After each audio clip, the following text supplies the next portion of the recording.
Today we are going to review the media mode for the Hero Black 11, which is also compatible with 10 and 9, which I think is basically the same product. Probably they just put a sticker here because they know it's compatible. So this thing has an integrated microphone, and the interesting part here is that it has these ports. So you have jack for connecting an external microphone, then you have a USB-C and an HDMI output as well if you want to connect to an external monitor. It has two cold shoe. It feels very plastic. Actually, I don't know, I feel like it might break if you don't have the camera inside. The way you use it is basically you open this compartment here, and on the GoPro you have to remove this lid. And then you see here is that USB-C connector. It has to match this one. So you rail this through this track, just push it there, and now it's in. And here we close it. It has this little shield here for the microphone, for the wind. So it looks very nice, very neat. Still, I think it's a little, gives me the feeling that it's a little bit weak. One thing to keep in mind, it's announced as being water resistant. So the GoPro 11 is waterproof. With this thing, you lose the waterproofness. Basically, it's not waterproof anymore. It's announced as water resistant. As you can see here, there's this whole water. If you get a lot of water, be careful because that can leak through here and get inside the battery and make a mess. When you're using the case, a cool thing is that it has here an indicator of the microphone. Now I'm talking and it's picking up the sound of my voice. Let's go out and test the media mode. Here I'm trying the internal microphone of the GoPro, the default one without the media mode. And after this video I'm gonna try with the media mode. As you can see, the microphone, the internal one of the GoPro, is really great. It's really good.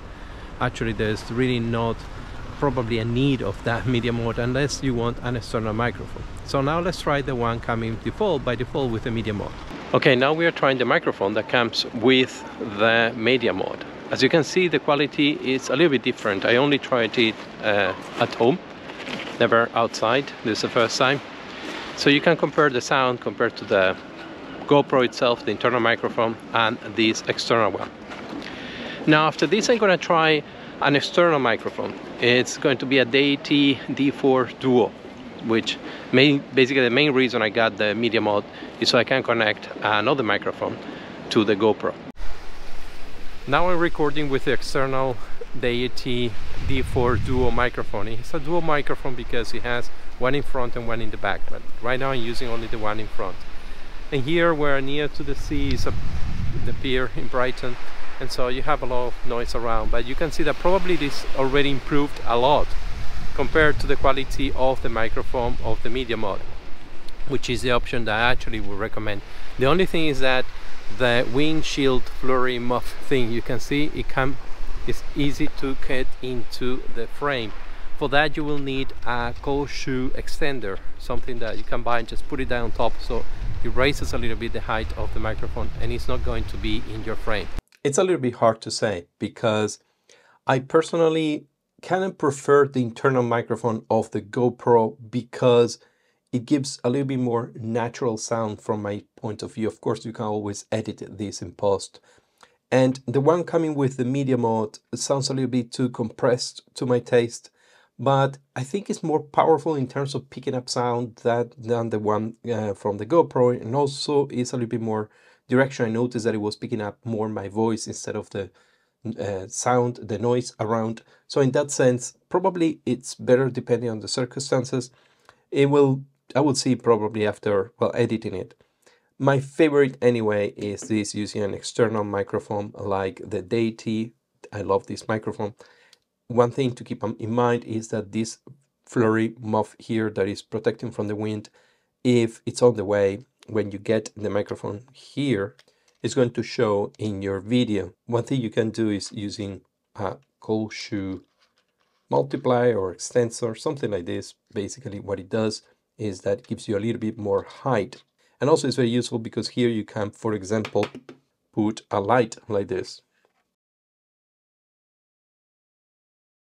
So my conclusion, should we buy this thing? Well, I'm not going to tell you what to buy, but personally, if you really have the need of using an external microphone for any reason, or for example, a lavalier microphone, like the one I'm using right now, the RØDE, well, let's go. Well, in that case, I would suggest, yes, the only way you can do it is by the mod, or also you can buy an external, like it's a converter, you plug that into the USB-C, and then you have that you can put the microphone in there. I don't like that device in particular because it exposed the battery, so for a little bit more money, I would prefer to get the mod. And also you have here the cold shoes, so you can put all the stuff around. So, but if you want to use it for blogging, which is also a very good option if you go around, for blogging is great. I think it's better than many other options because it's small and it's easy to go around with it. Then in that case, I would suggest to get the mod, and so you get an external microphone and you get proper audio, because anyway, at the end, audio is the 60% of your video, right?